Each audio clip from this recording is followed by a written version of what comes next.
Hello, everybody, and welcome to Geopolitical Trends, where truth matters. Excited to be with you as always.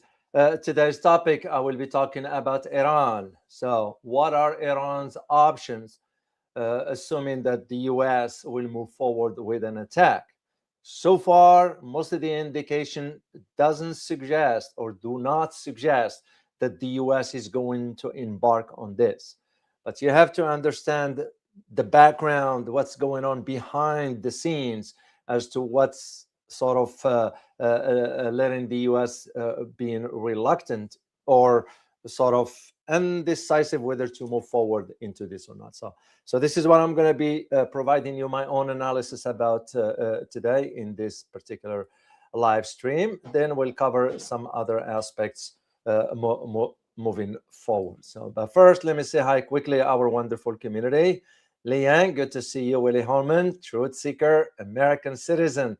Athene Wu, good to see you. Dave H, say it like it is. Good to see you. Farhad Razavi, as always. Zakaria, salam alaikum. You also. I was going to say you too. Good to see you, Zakaria. Hong Luan, good to see you. Famida, good to see you as always. Gina, hello to you as well. And Sophia, good to see you. We and Mossad are not above sabotage operations. That's an interesting one. So, Sarah Carroll, you made it on time to class. Good to see you. Lack 1970, good to see you. Hello to you as well. And Fighter Keras, good to see you here. So, Hong Luan, here you are. Hello to you as well. So, all right. First of all, I want to let you know about some housekeeping item. Tomorrow, yes, it's Saturday, but I'm not taking a day off tomorrow because I'm going to do a live stream for you about very interesting developments regarding Turkey wants to join the Pakistani-Saudi Defense Alliance. Makes you wonder what's behind Turkey's decision or consideration to do so. Is Turkey seeing something that is on the horizon that is coming out if it does not position itself? So I know there are those who say you can't trust Turkey. Beside all that, I'm going to be providing you my own analysis, how I see this one moving forward. I am also working on two other topics for next week, and we're going to leave that for next week. It's too early to get into that right now. So headlines, I have one specific one for you. And that specific headline, I had to sort of reach out to some people I know to verify the information. This one has to do with Donald Trump's administration. Have said now that they will suspend the processing of immigrant visas for applicants from 75 countries. And this suspension will enter into effect next week. As a matter of fact, it's going to be, as a matter of fact, I'm sorry, not next week. Yeah, next week, on the 21st. That's when it's going to be enter into effect. And there's going to be from Latin America, Caribbean, the Balkans, several other countries in Southeast Asia, Africa, Middle East, and what have you. So here is what's interesting about this. And what's surprising, India is not included on the list. I'm going to do a video just on this because we need to get to the bottom of it. I already found out exactly what is going on. And what is going on, it has to do with this individual right here. Now, this guy's name is Jason Miller. He was a former senior advisor to Donald Trump transition team. And what happened with this guy? And here I have a proof that here's an image between him, a meeting between him and Donald Trump in the White House. What happened with this guy, Jason Miller? He signed a contract with the Indian government for $1.8 million per year. This is not a one-time deal, per year. And the contract states that Miller will advise strategically and work to influence US public opinion and the Trump administration on India. I will say, heck with it. This guy is a traitor to the United States. Should be, first of all, investigated, be given a fair day in court, and if found that he really misused his position, should be put his ass in jail for a long time to set an example. So basically, India is paying him to push for the agenda. This is why Donald Trump did not include India in the 75 countries. And as a matter of fact, I'm going to share quickly the screen with you here because I want you to see the map where those countries are. I'm not going to list 75 countries. I'm not going to list all of them, but I will share the link with you because I want you to see this one here. Take a look. Here is the map right here. All those countries, but that's not what I'm going to be showing. What I'm going to be showing is the list of countries. And I'm going to just go directly. This is in alphabetical order, A, B, C, D, and so forth. Well, of course, when you go to I, which is a third page, right here after Haiti, there is Iran, Iraq, and that's it. There is no India. And that is, to me, where the problem is. These guys been lobbying for India, and I'm going to do a video on this specifically. And now, even for me in Texas here, as a Texan, a lot of voices in Texas and now calling on Governor Abbott to step down because he's been opening the back door for Indian lobbyists right here in the state of Texas.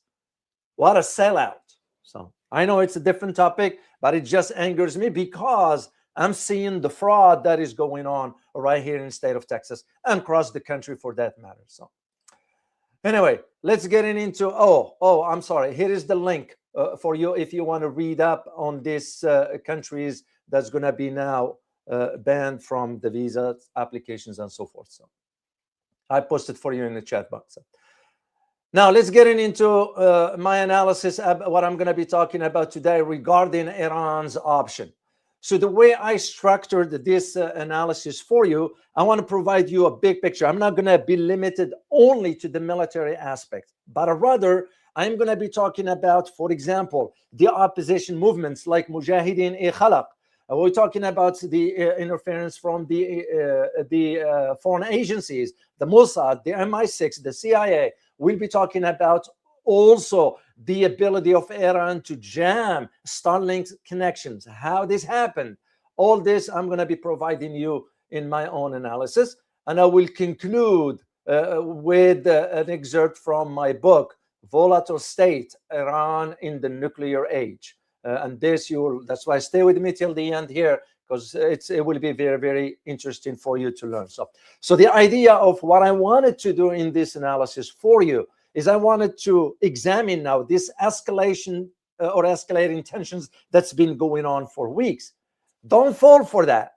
Yes, we don't know what Trump will do, but also you have to see the reality on the ground, and I'm going to get into that. So the idea of this escalating tensions between Iran and the United States, which started in early 2026 of this year, and with it, I wanted to explore the multiple dimensions. This is the point that I need you to get. There is no one track onto this. There are different aspects of it, of the crisis here. And this will cover from the military aspects and a diplomatic response, options for Iran if attacked, and also the impact on the American statements by Donald Trump on the domestic Iranian protests. And if this is not enough, you have to add into this analysis the prospects of opposition figure like Reza Pahlavi, the son of the former Shah, I have him right here, who's been in talks with Witkoff and Donald Trump, by the way. Of course, there are those who say, oh, he's a potential leader. I don't see that happening. The guy's been out of Iran forever. He has no clear understanding of really what's going on inside Iran. Second, Iranians will not accept him. Simple as that. So because they know it's going to be, hypothetically, if he becomes a leader, it's going to be a second phase of an expansion of his dad's rule. And we all know how his dad ruled Iran after the coup that took down Dr. Mohammad Mossadegh, who was democratically elected by the Iranian people. So, but one thing I need you to understand is that there are some viability channels diplomatic one behind the scenes. For example, do you know that it's been a contact between Iran and Israel? Don't be surprised. And I'm going to, through a third party, of course. It wasn't a direct face-to-face. It was through a third party. And I'm going to provide you the information about this. So, and this is where, of course, I'm going to have to highlight to you the idea of what will be the role of Iran's allies. So are we going to see the same scenario like in Venezuela? It's unlikely.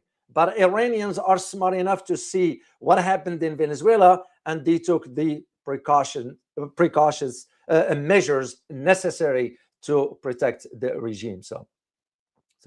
And this is where I wanted to sort of structure this analysis because I wanted to reveal to you or explain to you the complex situation regarding this protest that is going on right now. And this is where you are seeing now Iran's government is cracking down. They don't care what Donald Trump said. If you killed protesters, I'm going to launch a strike. They want to hit and kill some protesters. But you have to understand who those protesters are. Who's killing who? This is where the media will not decipher for you the ins and outs. Some weapons, to my knowledge, have been smuggled into Iran.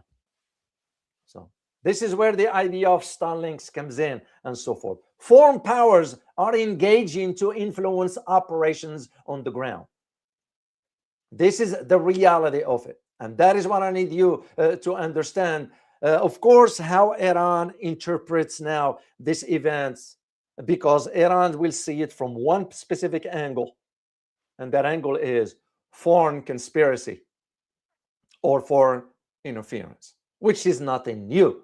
But you're going to have to look at also the proxies that's going to be involved into this. So the question I figured we ask first is, as the protests continue, which, by the way, things have calmed down. So what are Iran's options, hypothetically, if it is attacked? So far, we didn't see anything Israel is doing, and that begs the question, why will Israel not do anything? Because that's a perfect opportunity. Could it be, and I'm just throwing this out there for you to think, could it be that Iran sort of threatened to target Daimona? Could it be also that Israel realized that it stands no chance against the overwhelming missile attacks if Iran launched all of them, including the hypersonic? Because there is nothing that will defend Israel against it. So it becomes an issue of survival.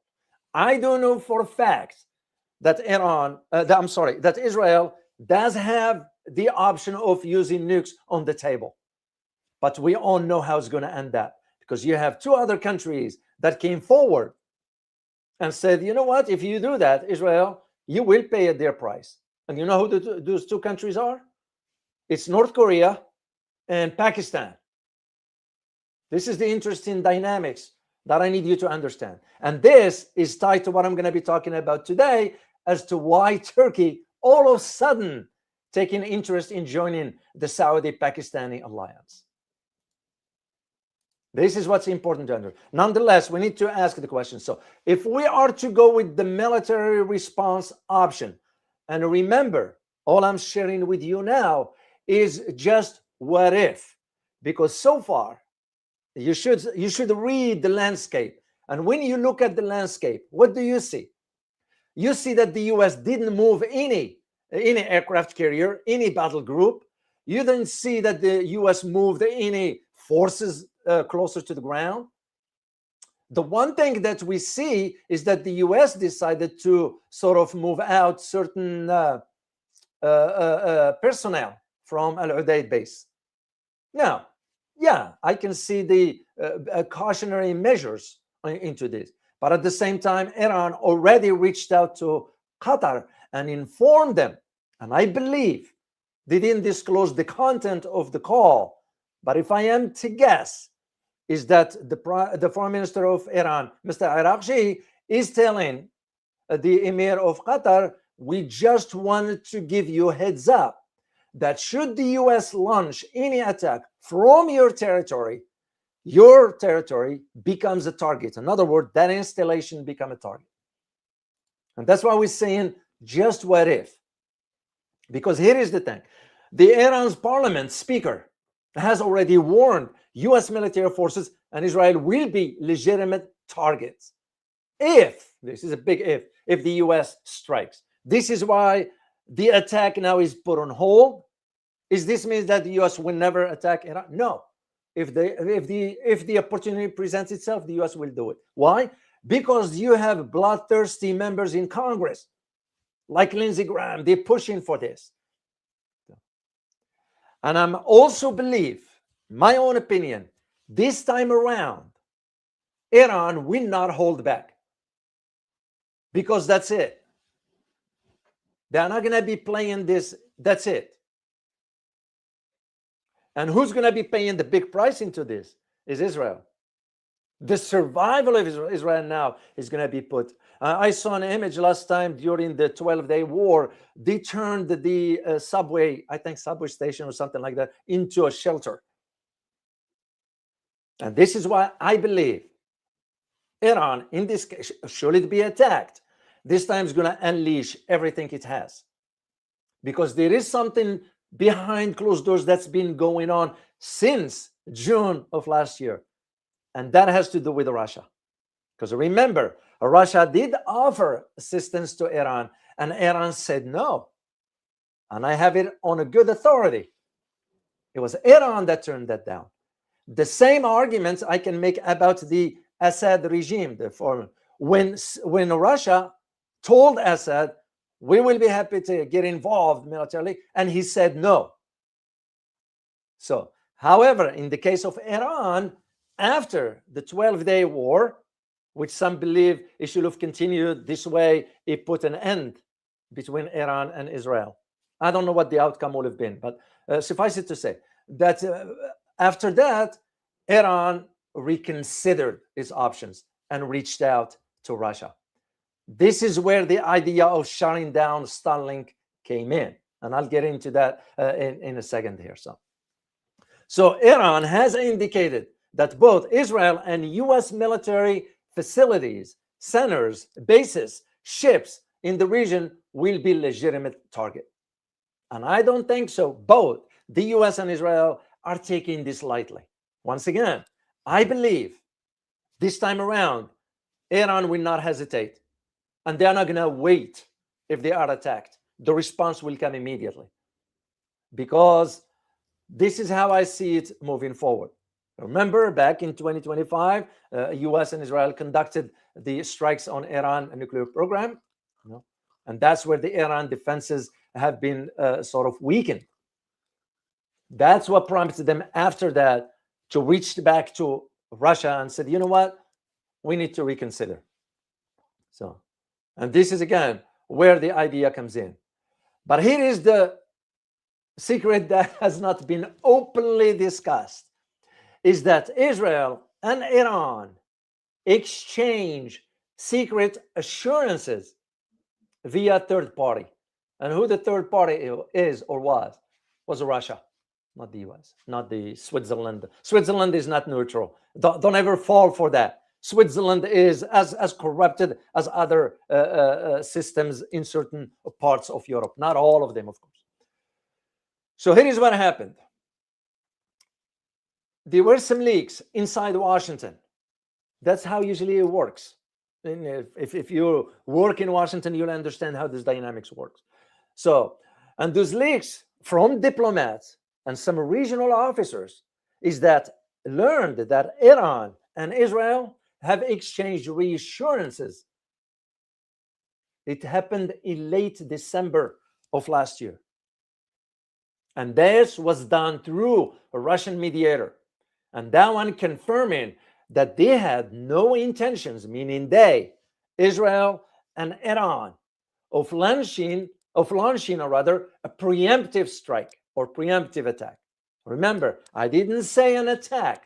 I said a preemptive on each other. And that's to me making more sense.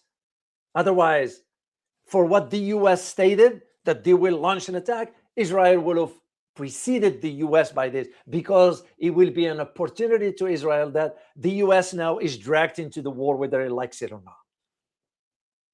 So Israel not attacking Iran gives me an idea now that exactly this kind of assurances are holding so far.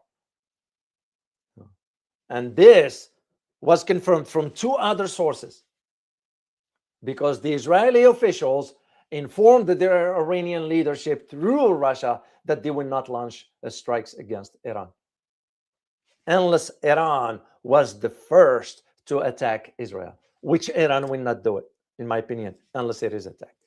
Because Iran, it's pragmatic. They're not going to just willy-nilly go and attack. So, and this is how you have to understand where this is going and why it is important to understand. Then becomes the strategic positioning altogether. And when I say positioning, I'm referring to the challenges that facing each party. So, because one thing is for sure, so far, Iran, I won't go with those, I won't confirm what other analysts are saying, that Iran has lost complete geopolitical status. Not necessarily. Yes, they lost some, with the Assad being removed, with the Hezbollah being targeted by Israel, with the changes into Syria. Yes, it did lose some. However, when you realize the Saudis now are gloves off vis-a-vis United Arab Emirates, and when you hear the Saudis pushing for keeping the Iranian regime intact, that gives you an idea right there that the Iranian did lose all its geopolitical status. So, and of course, with the war of Israel against Hamas and so forth, you combine all this, because almost the support for Iran has been cut off only by these elements. So, which means that hypothetically, in the case of a war, Iran will not be able to count 100% or rely on these regional proxy forces as a buffer.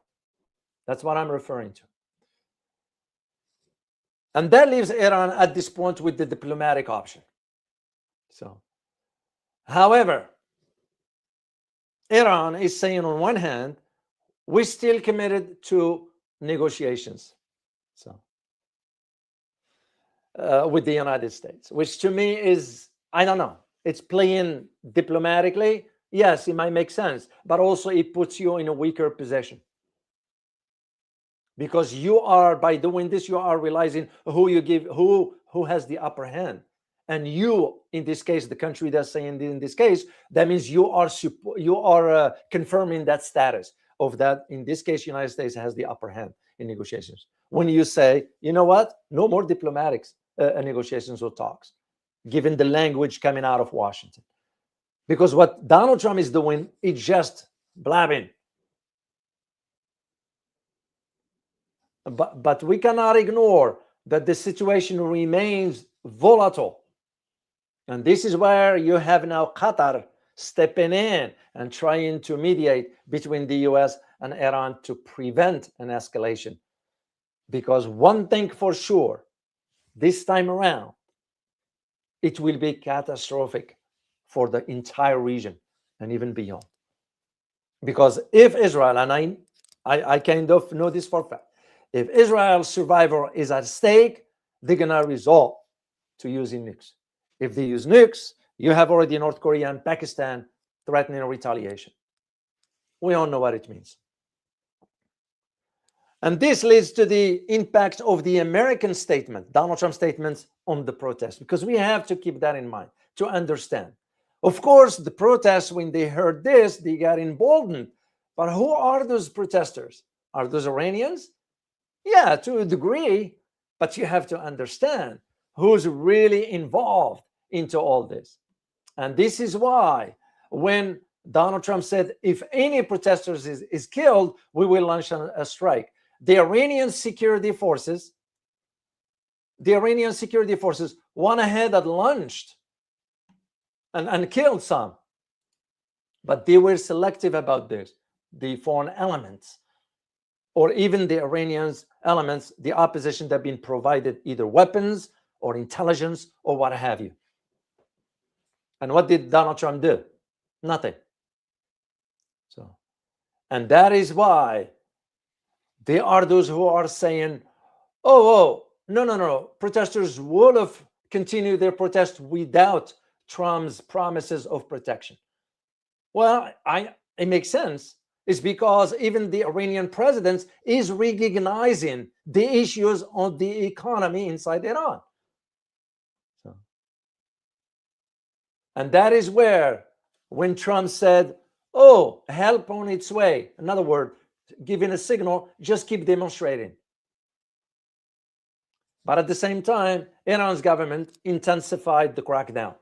So, and even if we are to go with this, you saw the images of the crackdown on the in Germany of protesters for the Palestinian cause. You saw the crackdown in France.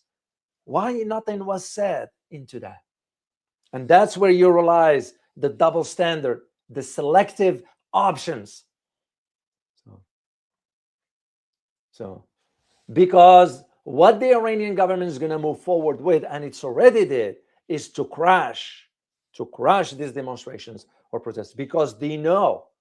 As a matter of fact, I read the first statements of Ali Khamenei, the spiritual leader. Ali Khamenei, he said, distinguish between legitimate protesters and those who creating chaos. That was his way of saying there are two types here. Those who are protesting for the economic conditions have the right to do so. Those who creating chaos needs to be dealt with. And this is why it becomes now the war of information. And that's why the Supreme Leader Ali Khamenei warned the US politicians to stop this deception, because it's deception. So, and even made it openly clear to the Iranians what we're looking at here. We're looking at, I'm using his word, in quote, treacherous mercenaries, end of quote. And this is where the difference is. Of course, for the Iranian government, of course, that paved the way for using the American statements as justification for harsh action. That's what I'm saying. What Donald Trump says versus what he does. Wait and see. Because that is when, well, if you noticed, all of a sudden, once Donald Trump said what he said a few days ago, all of a sudden the protests became violent. The destructions of, that is where the Iranian government had to crack down and even end up killing some. Because what Trump's saying, I'm going to intervene militarily. But this in itself will be a double-edged sword. Very, very double-edged sword. Because if Trump does not follow now through with his own vow to protect protesters, so sort of the unrest he helped to galvanize maybe stamped out. In other words, be done with. Or yeah, stopped in that case. No. Because in this case, what does it mean? It means that the US potentially shares the responsibility for the bloodshed that took place. And this put the US in a precarious situation, as always, where its rhetoric sort of raised expectations among protesters, but the military interventions will carry enormous risks. This is exactly where the situation is as of today.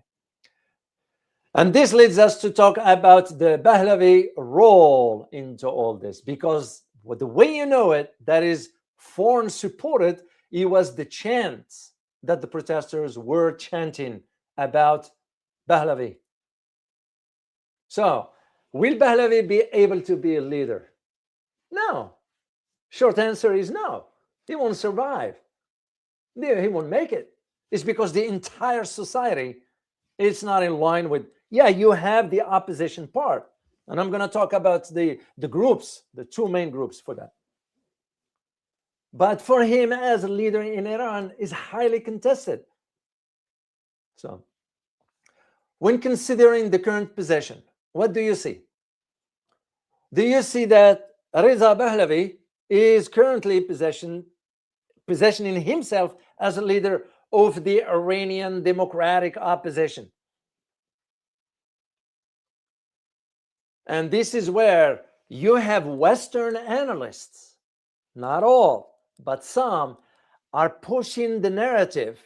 You know what that narrative is? Is that Iran is on the verge of a profound transformation, and the regime is fractured, and the opposition is coordinated, which none of it has any shred of truth in it. So, because his secret meeting, if this was to be, why the meeting was secret? Of course, in the White House, if you go and meet the president, you have to sign the book. That's the known protocol. So, but why wasn't? Where was the media? So, and the secret meeting with also Whitakoff. So why would you meet with him? To discuss protests? Because he, meaning Reza Pahlavi in this case, want to pre-position himself as the transitional leader if the regime fails. Is the same scenario like Corina Machado, the one in Venezuela. All of a sudden, Trump turned on her by saying she doesn't have any popular support. It's the same case for this guy. So, and the support for Iran in itself is unclear and is always mixed directions, because this critical uncertainty for the support inside the country, it's not as clear as you and I understand when you support a group, because it's difficult, it's challenging at this point to tell whether Pahlavi regime or Pahlavi name, I'm sorry, not regime, name, Pahlavi's name appearing frequently in protests, and that in itself will represent a broad public backing with the Iranian society, which is not the case.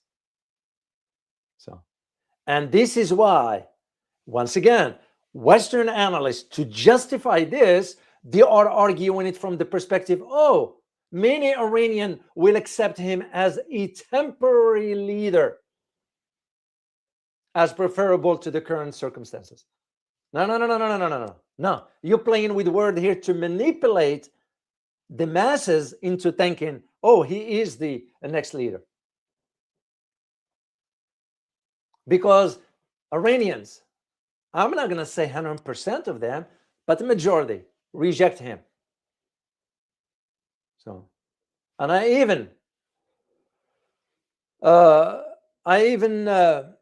had to dig into one particular article, and here is what I found. I found a 27-year-old protester saying, and I quote, "Everything Reza Pahlavi learned about ruling a country came from his own father, who failed for a reason." End of quote. So I'm going to share the link with you, and you can read it later on should you decide to do so. Because he's trying to use his platform into all this, and it's not going to work. And this leads us to talk about the external support. So, because even if we are to go with Reza Pahlavi, he's facing major challenges. You have Israel on one hand that favors him. You all know why. But there is uncertainty about how Iranian inside Iran will support him. So, and as a matter of fact, some investigations were conducted by the Israeli media revealed that Israeli linked digital influence campaign using fake social media accounts and AI generated videos to promote Pahlavi among Persian-speaking audiences. So the outcome depends heavily on whether the regime collapses, which I don't see. the current regime, and whether broad Iranian support for him materialize, which uncertain, and it's unlikely. So with this, we ask the question, how does Iran assess now all these events? Well, the Iran government view the events through the deeply defensive lenses. Why? Because it interprets the protests as part of a coordinated foreign plot, while at the same time also acknowledging some domestic economic grievances. Nobody's denying, even the president of the Iran, which, by the way, he went ahead and dismissed the head of the central bank. But that might not be enough, because soon you might have the Iranian calling for the president himself to resign and run another elections. But at least he is acknowledging that let's first stop blaming Americans or whomever, and let's look at ourselves, the shortcomings we created regarding the economy. So, of course, for the Iranian regime writ large, the United States and Israel will be sort of accused of, and are accused of using a hybrid methods, because this is where the info psyops comes in. Of course, the objective, destabilize the country, is the same scenarios we did in Latin America. Remember back then in Colombia, and how we pushed, or Panama in this case, or Guatemala and what have you, when we created these images of starvations and all that stuff. You know. So, and this is why the Iranian government wanted to make it clear to the rest of the country that these protesters are part of a foreign-backed campaign. So, this is where you see the protest turned violent and so forth. So. And the hard response, it came when the Iranian security services launched into dealing with the protesters, because it'll be too late if you don't do anything right now. And once again, remember, you have to interpret this action by the security as a sort of interpreted as a warning to Washington.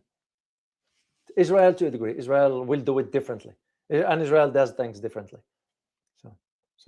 But the idea of that, the economic issues, the acknowledgement of the economic issues are real.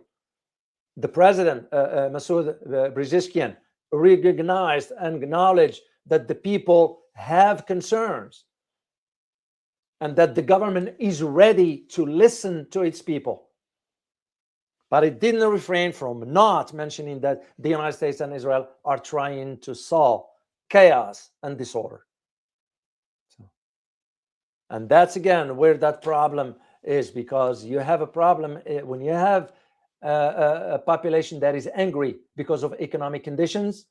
You know what's coming next. Look at history. Just go into history and see. The last one being the French Revolution, which even France right now is going in sort of that towards that direction. So now this leads me to talk about two main things. One of them, Starlinks, and the other one, the opposition. For Starlinks, we're going to have to understand how was Iran able to shut down Starlinks. You know that you need some advanced system, which is, to those who say, oh, no, it isn't accurate. I checked and fact checked more than once from different sources to confirm this. So, because one of the things, and I did a short clip for the community. I think I did it yesterday, if I recall. Because here's the thing: Starlink has no official license to operate in Iran. However, thousands of its terminals have been smuggled inside the country in 2022 under the Biden administration. So, and the reason for it, that tells you the Biden administration had that notion of, you want to destabilize Iran. That's what I'm saying. Two faces of the same coin, the Republicans and Democrats. They're both the same. There's no, Americans are delusioned to think that one party is better than the other. No, because the system has been set that way for the last 150 years. You control the political process. That's why there is no third party in America. Will never be a third party. So the whole reason why this terminal's been smuggled is to enable activists sort of to bypass the state internet blackout for this specific reason when there are protests or demonstrations. So, and the way you do this is by connecting it via low orbits. That's where the satellites of the Starlinks are. This is why Starlink gets so concerned when China launched its own, because China has the capability to shut down even the satellites that are in high orbits. This is why you see in Iran wanted to link with the Chinese Beidou system. That's why the Russians use their own system. So it's because with all what happened, Iran was able to jam these particular systems. And how that happened is because the Russians provide the really upscale jamming technology. And of course, like I said, you go back to the 2022 when the US authorized, sort of relaxed under the Biden administration, relaxed the sanctions on communication tools. And that is where Starlink was able to provide services. So it's just for this scenario. And the idea is that this Iran digital blackout has now deployed military jamming equipment. And where this came from, it was supplied by Russia. This brings me back to my earlier point that when the Iranians went back to Russia, I said, you know what, we will consider your support for this. For some reason at that time, Iran didn't want it. I don't know why. Why would you want to turn that down? But anyway, for now they're saying, and that's how they were able to shut down access to Starlink. So, and this, in my opinion, is a game changer. It is a game changer. Because if Iran is able to do this, what else the Russians provide the Iranians vis-a-vis major either missile, fighter jets, and so forth? Not the equipment, not the planes, the fighter jets, but just the equipment that deals with some advanced radar systems and so forth. And remember, Iran has developed some type of hypersonic. This is where the concern in Israel, because nothing in Israel will defend against the missiles from Iran. And Iran made it clear that it will launch 2,000 missiles all at once. I don't care how many systems you have to defend against this, you won't be able to. So, this is on one side. Okay. On the other side, you look at the opposition groups. And the first one that has to come to your mind is MAK, Mujahideen-e-Khalq. So known also as People's Mujahideen Organization of Iran, or PMOI. So, of course, this group's been around. I met someone in France when I was traveling last year who happens to be, coincidentally, that Iranian. I knew he was Iranian because I could tell just from the sound of the accent and so forth. And I could tell, and I said, are you from Iran? He said, yes, I am. And one thing led to the next, and till he came up, turns up to be a member of the Mujahideen-e-Khalq. You know, I'm not judging the guy. He was with his kids, his family, whatever. I'm not judging him, except that I had to ask him one question to see how truthful he is. And I said, do you know your organization does receive funding from Congress, our Congress? And he said, yes, sir, we do. And right then I knew he was telling the truth. And I'm not judging him. I'm just saying. So to those who do not know, Mujahideen-e-Khalq was founded back in the 60s. I think 63 or 64. For those who know, please just share it with the community. And the purpose of it, of establishment, was to overthrow the Shah at that time. But later, the group sort of clashed violently with the Islamic Republic after the revolution. So, and that's where it led to its exile, sort of, and the complexity of its history that involved in Marxist Islamic ideologies and alliances with Saddam Hussein. Yeah, D1 even, and because we were the one that told Saddam, we will provide you whatever weapon. So to fight the Iranians, because if you remember, during that war, 500,000 people, Iranian, were killed because we provided the chemicals for Saddam at that time. And this is why in 2003, it is where you understand how we justify certain things. In 2003, when we invaded Iraq, we lifted Mujahideen Khalaq in 2004 from the terrorist list, because now they're going to be doing our bidding. And I was aware of, and it's not classified to those who know where to look, I was aware of that the United States was training some of this Mujahideen Khalaq in Albania. I was one country where we did some training for those individuals. So then you have also the other group, which is known as the NCRI, the National Coalition of Iran. So now it's known as the National Council of Resistance of Iran. So, and this, some sort of a broad opposition umbrella, which was founded, a group, it was founded in 1981. And what was the purpose of it?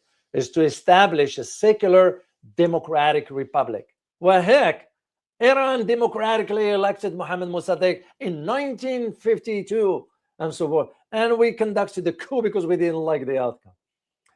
But what's interesting about the NCRI is led by a particular female. And that female's name is Maryam Razavi. Her dad was in charge before. So, and this group is also including the People's Mujahideen Organization of Iran, or Mujahideen Khalaq. So, and that's where they created some sort of a parliament in exile. So this is what I need you to understand, the connectivity of this protest and where they are coming from and how they are sort of supported. And this leads me to go back to one point earlier that I mentioned about diplomacy. When you realize what the United States has been saying, wanted to do, and so forth, as geopolitical analyst, I will be thinking in terms of, okay, is this means that path to diplomacy has been closed permanently? Yes and no. This is one thing about you have to know, are you going to trust the American government? So the path to diplomacy, in my opinion, as of now, remains open, technically speaking. But it is some sort of fragile. So there's a wide gap. How can you sit with someone across the table when you know they are the one fomenting tensions in your country? They wanted to turn your country upside down. So, and this is again when you start to realize why what's going on in Iran is not going to end up with the fall of the regime, because you need two main things. You need to have guns and you need to have support inside the system from two entities, military and intelligence. None of those exist right now. No. In the case of Venezuela, it's slightly different, because it is my belief that it was someone inside the close circle to Maduro that betrayed him. So otherwise, how can you have the birds flying in without radar seeing all this? Whatever. But it doesn't mean that the entire military is on it, or the entire intelligence community is on it. And this is again the two main elements that always require if you are to really have a successful regime change. And this is where you're going to see now the public stance versus behind closed doors talks, like what I mentioned earlier. Whoever thought Iran will be talking to Israel through Russia behind closed doors about no preemptive strike. And the public stance regarding this diplomacy thing is sending mixed signals, because both Iran and the United States, both of them, They are so-called reaffirming their commitment to diplomacy. And this was during the last meeting at the end of the year, if I recall, of the UN Security Council at the UN. But at the same time, just because you mentioned that during the NSC, it does not mean that the gap is not there, because the gap exists between what the Trump administration and Iran vis-a-vis the nuclear program. This is why now you see in the US does not talk much about missiles, Iranian missiles, but they'll talk about nuclear program. So, and that is why the Iran's foreign minister Abbas Araghchi told the parliament that Iran is not currently engaging in any negotiations with the US. So, however, things could change moving forward. But behind the scenes is a different story. So despite the public denial, there are signs of diplomatic engagement. And the way you know it, when the White House stated that Iranian officials have reached out to the US envoy, Steve Witkoff, expressing a far different tone than what you are saying publicly. This is what the White House is saying. I won't buy that, because the White House could play this for domestic consumption, given that there is now pushback from this MAGA against Donald Trump. And especially now you find out people are angry as to why India is not included in that 75 countries, the list, when we're finding out more of the fraud from the Somali entities and from the Indian nationals, why India specifically is not included in it. This is why I won't buy what the White House is saying about, oh, Iran reached out to the US expressing different tones. No.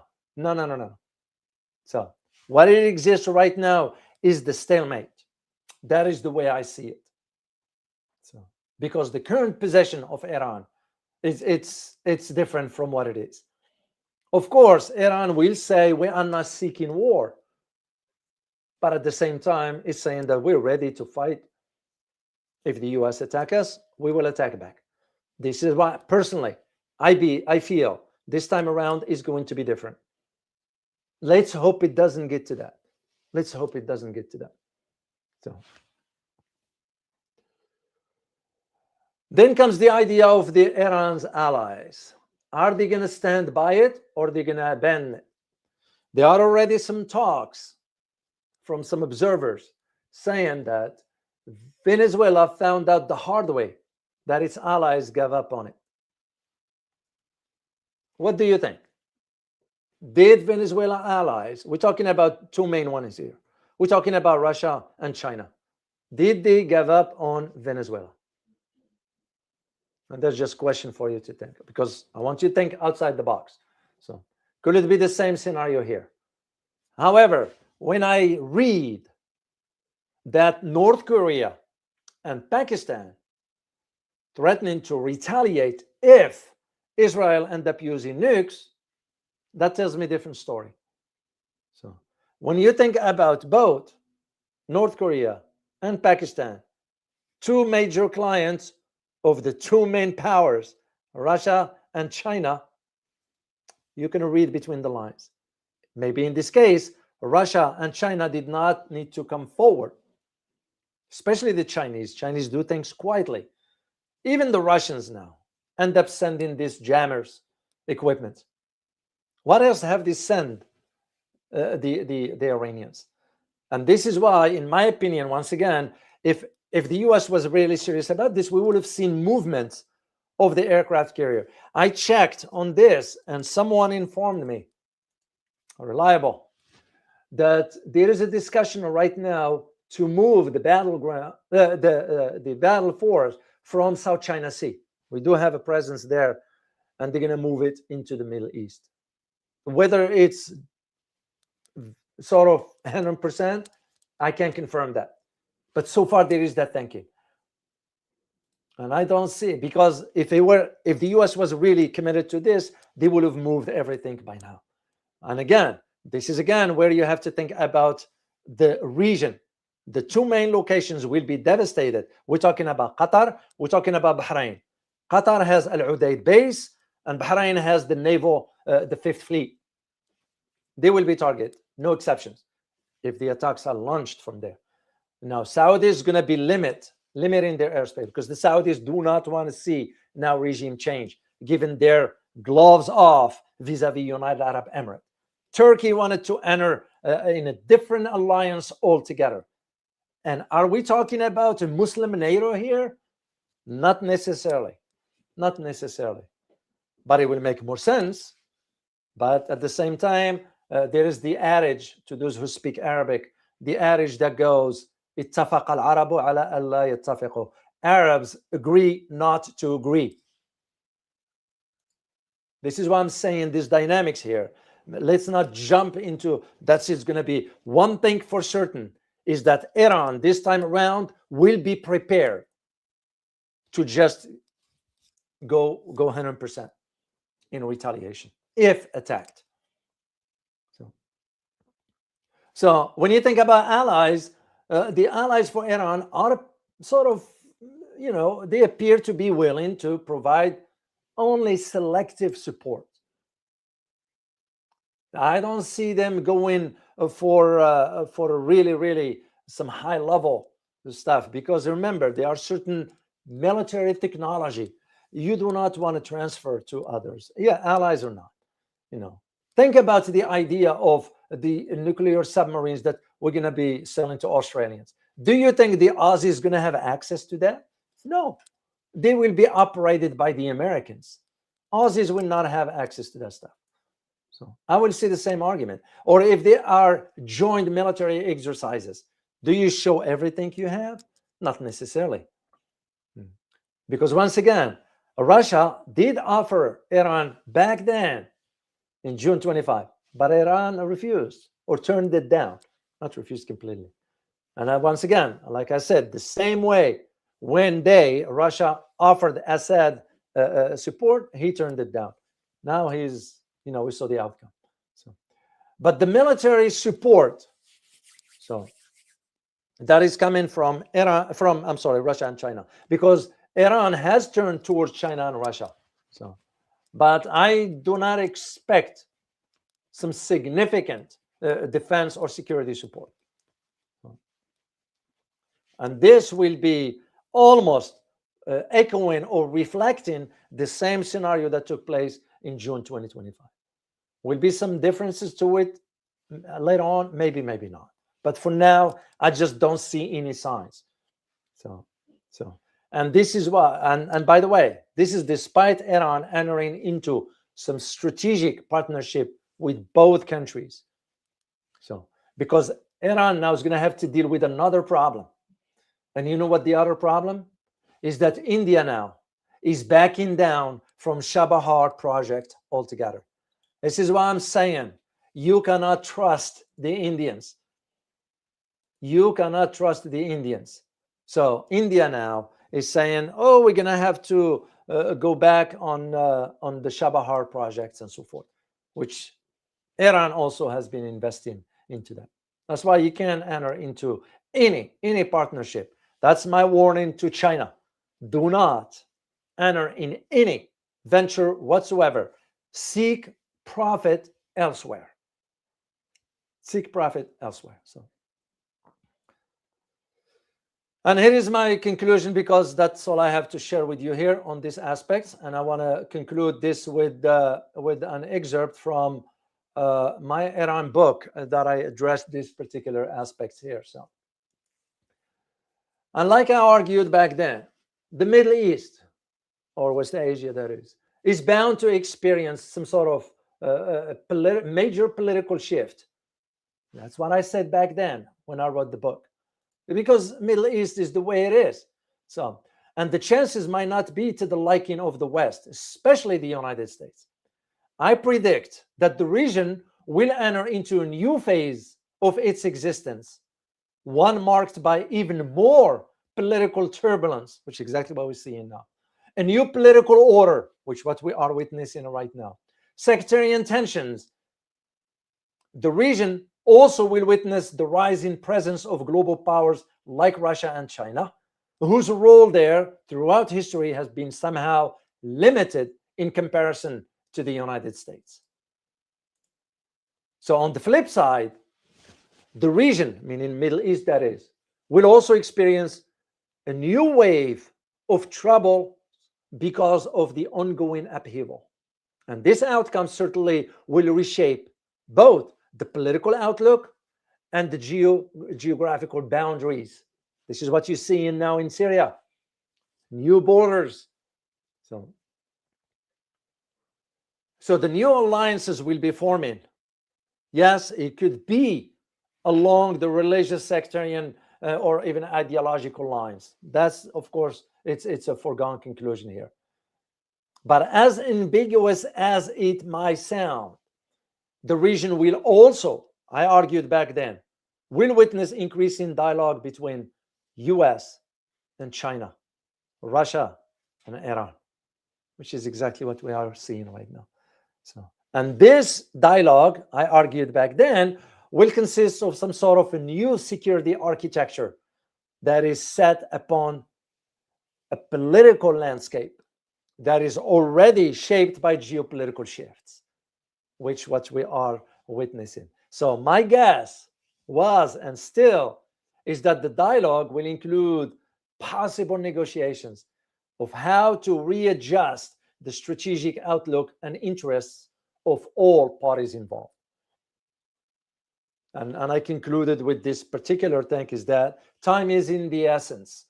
US policymakers drawing on leadership from both political parties must put the future of America's strategic interest before party loyalty and a resolve to act on behalf of the country, not ongoing fermenting wars and tensions.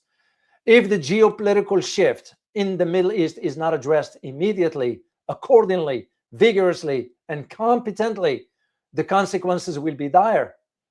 As the sun rises on the horizon of a troubled region, I wonder whether the West will awaken soon and say, "Good morning, Iran." That's what I see going. So, anyway, that's all I have to share with you today. I hope you all enjoyed this analysis here. One thing for sure is there is no war as of now. So, makes you wonder. So, we'll see. I'll keep an eye open on this. And if there is a major update, I will share this with you. To those who wants to support the channel, here is the link for that. And I'm going to share it with you in the chat box. That's for my upcoming trip to Asia. As you may know, I am planning on heading out to Asia in few months. So for now, we just put in the fundraising for this. We are about 4%. If you decide to contribute to this particular trip, I will be very, very grateful to you for that. And if you don't, that's fine also. Regarding the channel, you know the type of analysis you are getting here. I will greatly appreciate if you could support the channel. You know the content that I provide for you here. It's based on a sort of extensive research that I conduct throughout the week to make sure you are getting accurate information and a reliable one that is. So I will be grateful if you can support the channel should you decide to do so. Once again, thank you all for being here. Much appreciate you for keeping the conversation civil on the chat box, and I'm very, very grateful to you for that. So, Raymond, you're almost welcome. You're almost welcome. To all of you, I appreciate you. I read the comments when you say thank you. I'm very thankful to you for showing the gratitude and respect and so forth. So, and the respect goes mutual back and forth. So thank you all for being here. Look forward to seeing you tomorrow. As always, remember, geopolitics impact your daily life in more ways than one. Till next time. Bye-bye.